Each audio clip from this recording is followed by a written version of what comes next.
بدأ امتحانات نهاية الفصل الثالث لدورة الإجازة في اللغة الكردية بجامعة كوباني، وبلغ عدد المتقدمين 63 وأغلبهم من العاملين في مؤسسات وهيئات الإدارة الذاتية الديمقراطية في مقاطعة الفرات.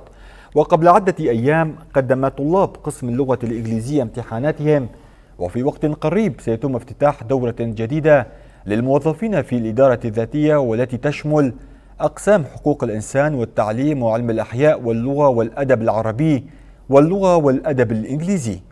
كما افتتحت جامعة كوباني عدة أقسام أخرى، وهي اللغة العربية، علم الاجتماع، اللغة الإنجليزية، من أجل العاملين في مؤسسات الإدارة الذاتية والطلبة الذين لم يكملوا دراستهم.